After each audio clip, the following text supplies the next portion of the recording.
Dr. Freeman, thank you, first of all, for allowing us to interview you and ask you questions about your incredible life. And I don't want to waste your time. I'm just going to go. No waste of time. Okay. Okay. Right here for you. All right. Well, thank you, sir. Can you first tell us how big was your family growing up? How many siblings did you have?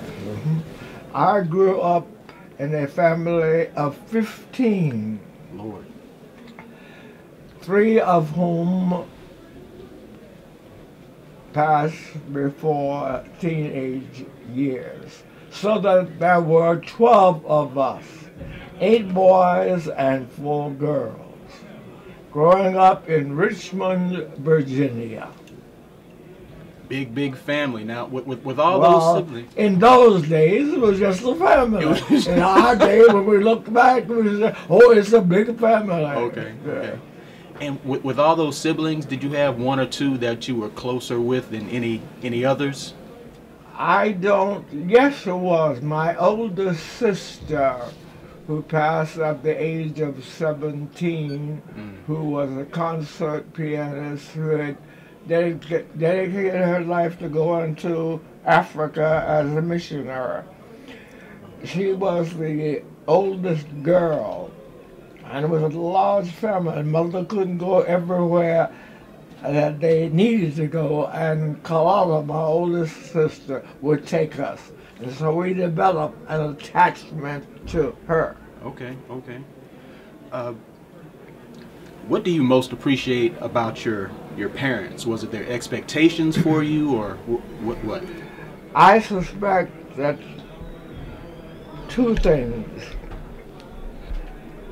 Religious moorings and a desire to exceed.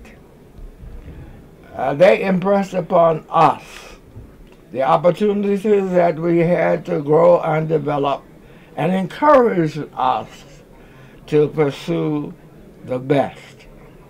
My father made provisions for every one of his children to go to college.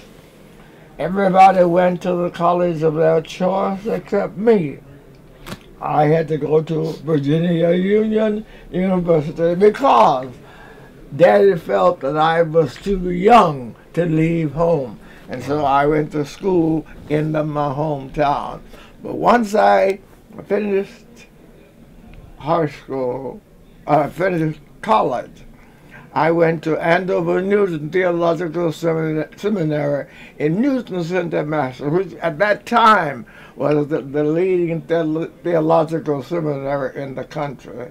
And thence I went to Boston University, Harvard, and the University of Chicago. Okay. So were you happy with your choice of Virginia Union? Union? By all means. Well, no. I didn't choose Virginia Union. My folks chose Virginia Union. And I don't regret the fact, because it gave me the foundation so that I was able to succeed at other schools. Okay. And as a child, you did work with your father in Yes, my father was a produce merchant, and all of the boys worked at the produce market. We would go down early in the morning around 4 o'clock, work until 7, and then I would walk to school. I would walk to Virginia Union University from downtown. And we did that, all of us did that.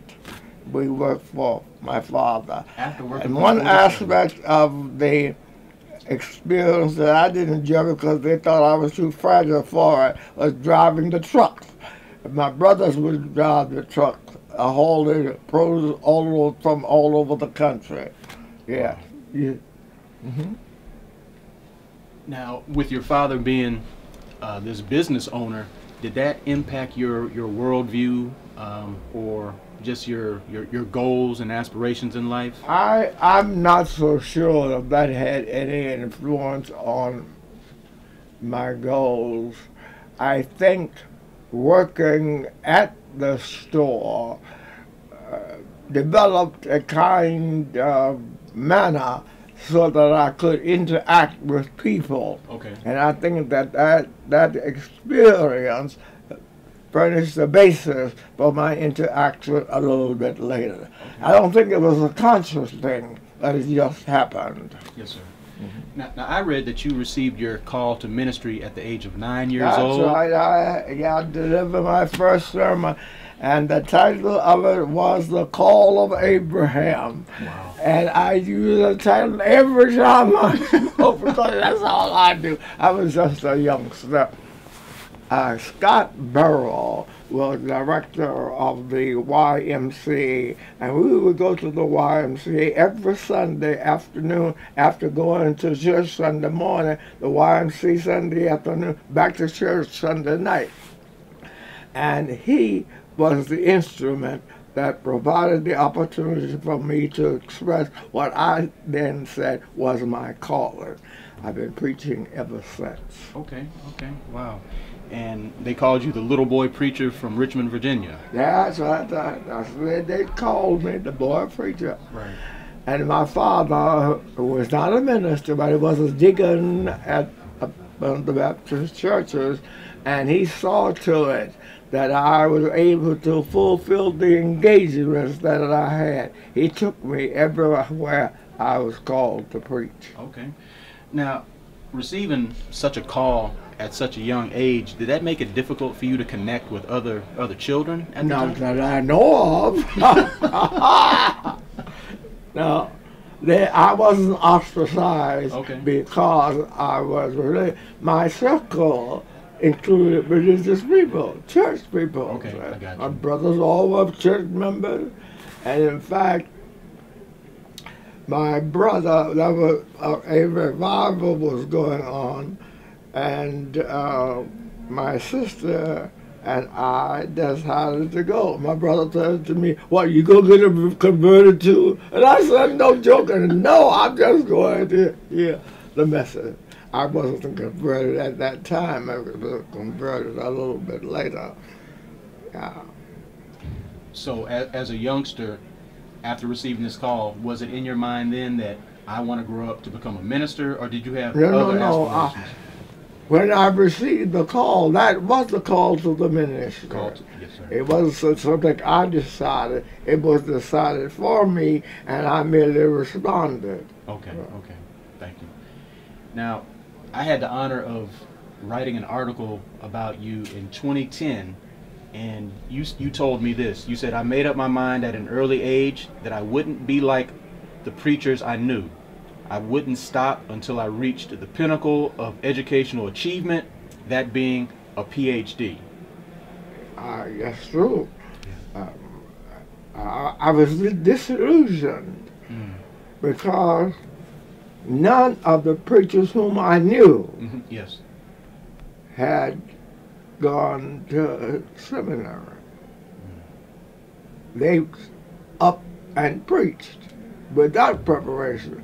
And so there were some deficiencies. And I noticed those deficiencies. And I began to compare their performances with professionals who had been trained.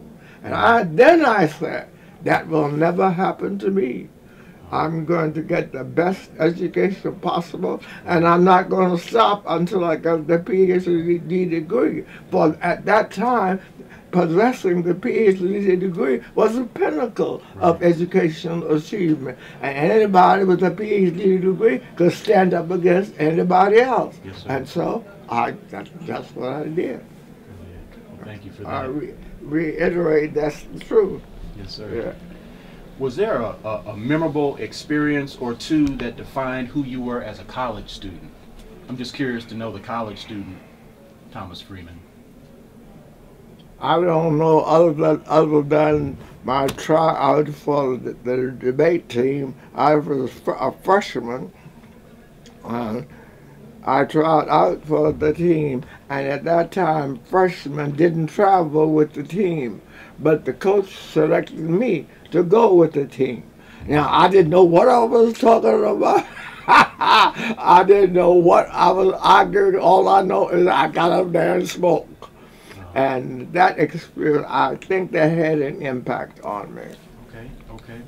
Were there any associations, friends, mentors, professors during those college years that stood out above any others? Dr. Richard I. McKinney, who was a teacher of philosophy, and Dr. Walls. Wall was a professor of biology. Okay. I didn't know anything about biology, but Professor Walls felt that I did. And he would call me into his office and say, "Why don't you major in biology?" I said, "I'm sorry, but I'm going to theological school." And Dr. Riley tried to get me to go into history.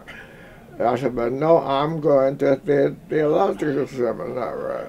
And Dr. Wands in sociology. I examined papers in sociology. As a student? As a student. I didn't know. What happened was that on the first test that he gave, I made 100. And he called me.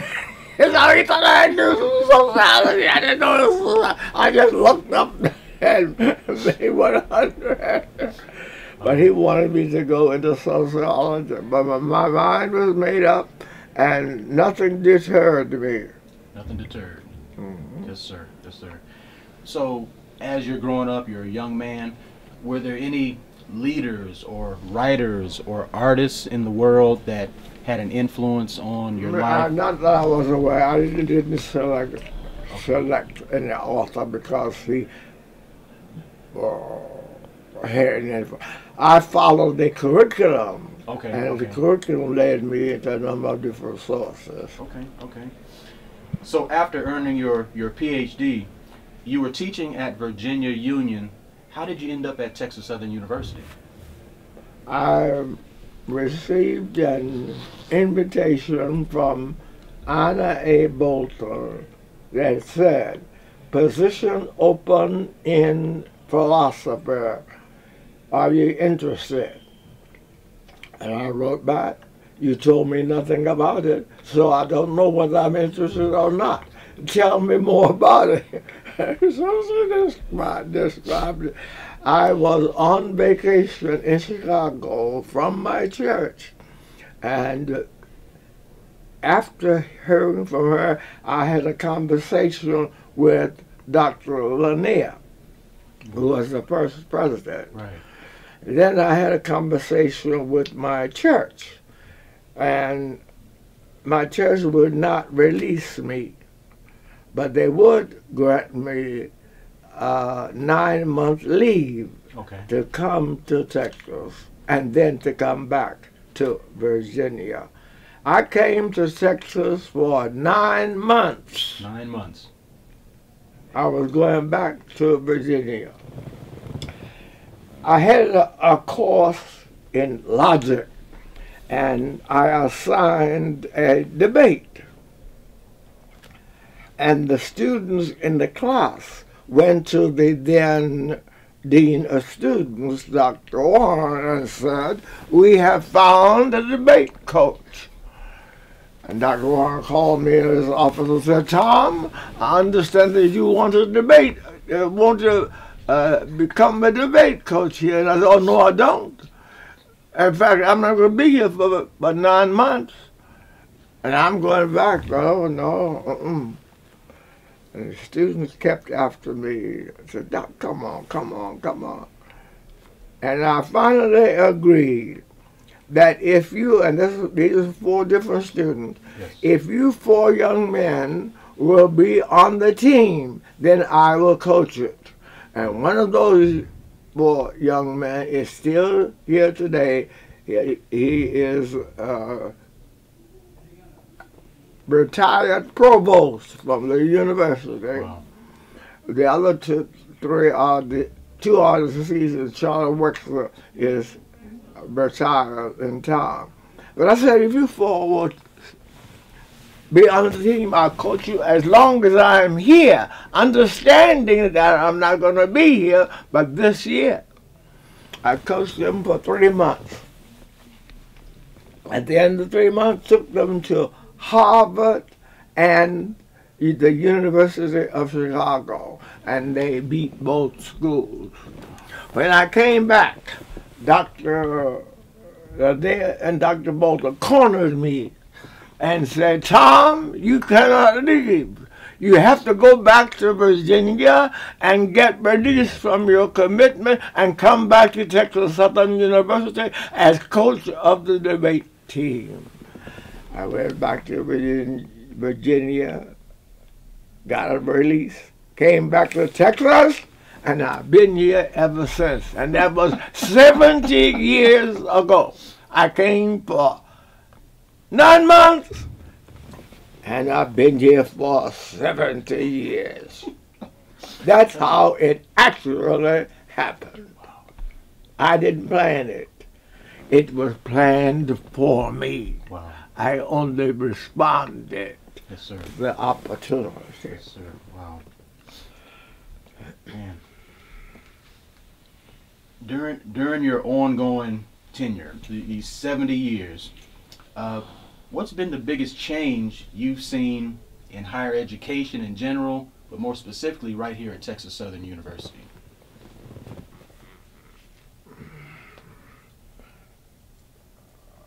It's extremely difficult for me to describe changes that have taken place in education. I will be able to describe what I have observed Yes, sir. in terms of students Okay. who are involved in education. Earlier, we had many students coming from the Army, so they were a little more mature than students at other times. And there was a seriousness about students at that time that seemed devoid of students today. Students today are not as reliable, responsible as students in generations. Students do not have the respect for truth that previous students had. Students today seem to be more involved in themselves as a person rather than as a contributor to society. Students today don't seem to be possessed of a sense of responsibility. They don't know what it is to demand that you keep your word. If a situation arises and it's inconvenient for them, they will take the convenient way and think nothing of it. In previous generations, there was a sense of responsibility, and they held themselves accountable for that responsibility. I think we need to go back to the old methods of training which began in the home. Yes, sir. And the foundation being laid there, the student was able to go forward in life. Okay. Yes, sir. Now, you had a full plate here at Texas Southern. I have what? You had a full plate. You were doing a lot. You were an instructor, department chair, counselor, advising organizations both on and off campus. And so my question is, how on earth were you able to fit in becoming pastor at Mount Orem? I don't know how I did it. All I know is that I had a commitment to the school, I had a commitment to the church. Yes, and I had an understanding between the school and the church that if the church needed me, the school would not interfere. And the church, if the school needed me, the church would not interfere. So I never had an excuse for not accepting the responsibility at the school because I had to do something with the church. I never had to say to the school, to the church, that I can't do it because I have to do something with the church. The two have worked together because the administrators understood the relationship. And I suspect I was able to do it because I worked overtime. Put in the work.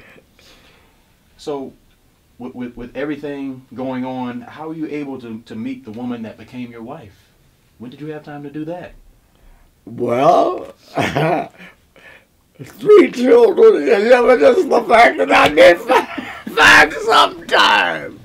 Yes, I tried very hard to be available at those times that it was expected that I be available. Okay. Graduation for the children, I fixed my schedule so I was able to be there.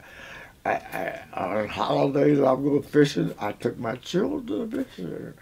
And every day for a number of years when I got home, I would take them out, play in the wagons or whatever, so my wife could cook and would be involved with the children. So I've been involved in their growth and development and have been there at the significant moments in their lives. That's why. Can I ask a question real quick? I'm sorry, Dr. Freeman. All right, at your birthday party, your 99th birthday party in the student center, your daughter made a film for you.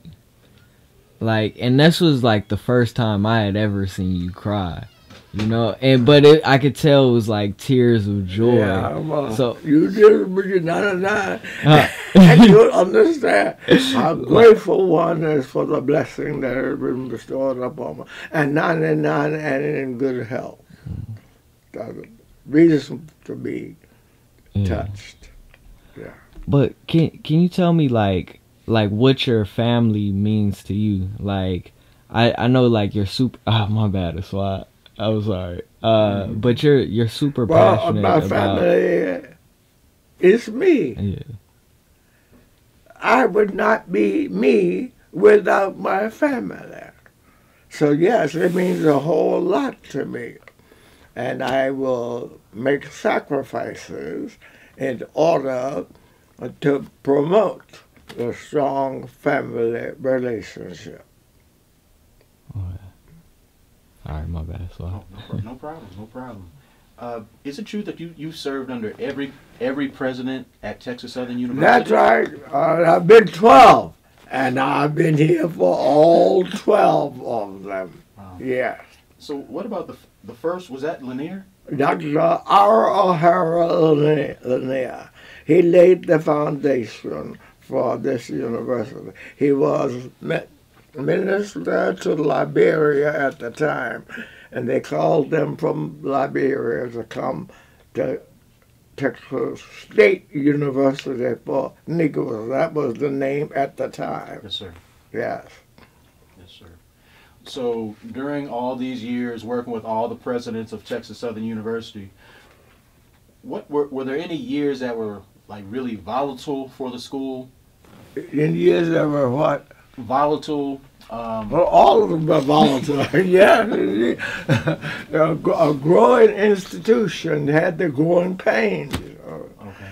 Now, I thought that there was one administration whose outreach was so great that had he remained, we were probably further along in the development of a program that would be of value to a wider range of persons, and that was Granville Sawyer, who undergirded the urban thrust and sought to make this a university that would serve the urban population. Okay. Were there specific things that he did to help that thrust? Yes, he established the weekend college, Right. of which I was the dean, providing opportunity to gain an education on the weekend. Yes, sir. So that many workers were able to get their degrees. And had it not been the weekend college, would never have done so. Thank you, thank you. As any other years for Texas Southern University, you said there are growing pains and a lot of things stood out. I know when I read about Texas Southern history, a lot of people talk about the police raid on the campus. Were there any other moments that stood out to you in terms of TSU history? No, what happened was we go up, then we go down, then we go up, then we go down. And of course, every administration has its own program. Yeah. And so, as soon as you get one program set, then it's upset, and another one is started. And had there been continuity, perhaps the structure would have been different. Yes, sir. Yes, sir. Yes, sir. Last few questions. As with the pastorate at Mount Orem, you initially rejected the offer to lead TSU's debate team, and you said it was those 4 students that led you to change your mind. Who are some of the students that stood out to you that you have taught and mentored over the years? Well, it's hard to identify all of them, but you know Barbara Jordan, everybody knows. Barbara was under my tutelage for 4 years, not very few for 4 years, but Barbara Jordan, Otis King, Hamer King, Bishop Bell, Bishop Bishop Turner,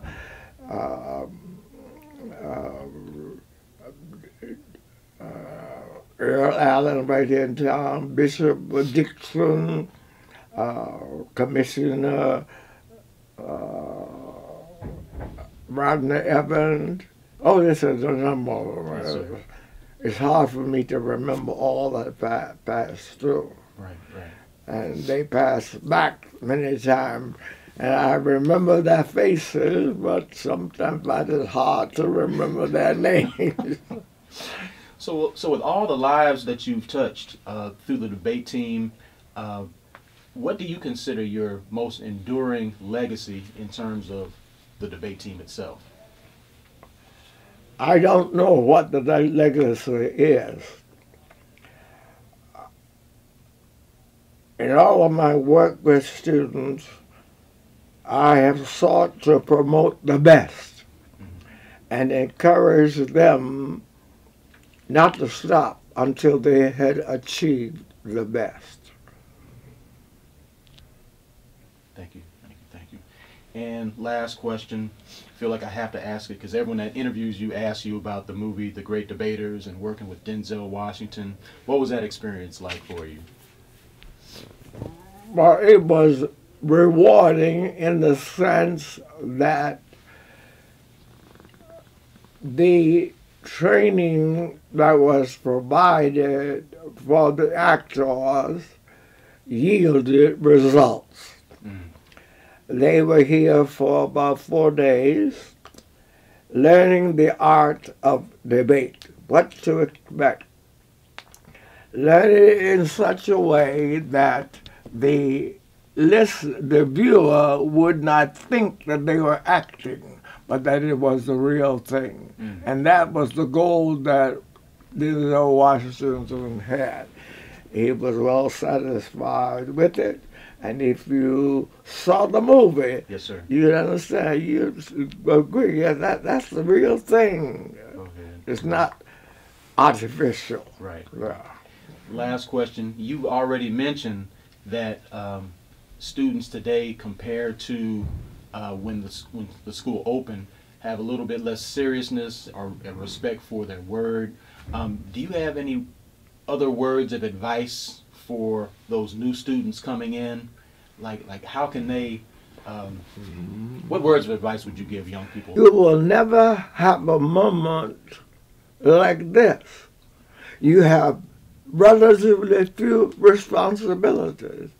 You have time on your hands, so use it well. Take advantage of every opportunity to learn something, because you don't know what you will face in the future. If you equip yourself with knowledge and information, you'll be in a position to solve some of the problems of our society.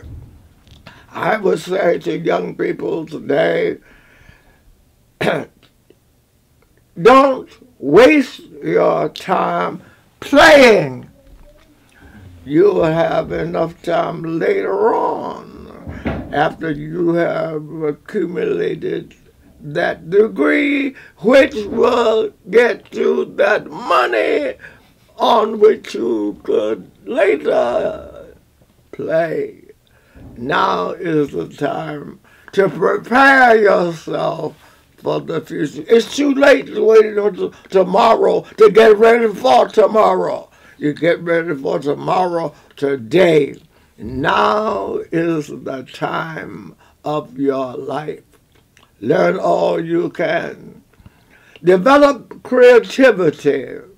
Move into areas that have not been developed. Try to make a contribution wherever you are. You may not land where you want to be, but if you're there, make the most of the situation. I would say to them, don't listen to what other people say about you. Don't let anybody tell you that you can't do it. You make up your mind this is what you want to do, and you marshal the resources and go ahead and do it. That's what I would say to young people today. Thank you, sir. Thank you for this time. Much appreciated, sir. Swad, I got one more I think you would really enjoy. Go ahead. Doc, can you tell me about the time you met Dr. King, Dr. Martin Luther King? Well, all right. All right. In 1947, I was guest lecturer at Morehouse College. Martin Luther King was in my class, but I didn't know it. I didn't know until years later when he informed me that that he was in my class. I was in Atlanta, Georgia with my debate team at dinner, and he and his entourage came in. And I said to him, I said, look, there's Martin Luther King. And I felt good that I could identify him. Right. Before the dinner was over, Martin came over to our table, stuck out his hand and said, Dr. Freeman, you don't remember me, but I remember you. You taught me. And he went on to describe the course, and I said, I did. And from then on, he knew who I was, and I knew who he was. When he received the Peace Prize in Oslo, my baby brother, Dr. Paul Freeman, who at that time was conductor of the Czechoslovakia Symphony Orchestra, saw him at the airport and said, I'll go up to speak to him. But he said, no, I won't. He doesn't know me, and therefore I'm not going to bother. Then he said, on second thought, I might never get this opportunity again. So he went up, stuck out his hand and said, Dr. King, You don't know. And before he could finish, Martin said, oh, yes, I do. You are Tom Freeman's brother. Wow. And I identified himself. And from then on, and he also asked Paul what was he doing in Oslo. He told me he'd come to conduct the Oslo Symphony Orchestra, which was the first time that a black had done so. And Martin said, hallelujah, praise the Lord. That's the Martin Luther King experience. Yeah. Thank you for that. That's a powerful question, brother. Thank you. Well, again, sir, thank you Oh, for your time. All right. Very honored, very honored. Now, what is this for? Well, excuse me. I work with Professor Marsha Johnson in the Urban Research and Resource Center, and we're on a mission to capture the history of African Americans in Houston. And so we're doing it focusing on different neighborhoods, we're focusing on different institutions, and of course we're just focusing on iconic individuals that are in our midst. And so there's absolutely no way we could do that without seeking a word from you. Seeking a word from you. So we're just honored that you gave us this time to do this. I was happy to do so. Well, thank you, thank you. And can I indulge you for one more thing? Yes. Can I take a photo with you? Is Yeah. that okay? I know I'm being... Cool, yeah. Microphone's not on. Here, you could talk to me. All right, so I've always wanted to know, like, what keeps you motivated? Like, why do you, like, what's your drive? The opportunity to interact with other people. And that opportunity is provided every day. Somebody comes in every day. And I have a chance to interact with that. That keeps me going. Yeah.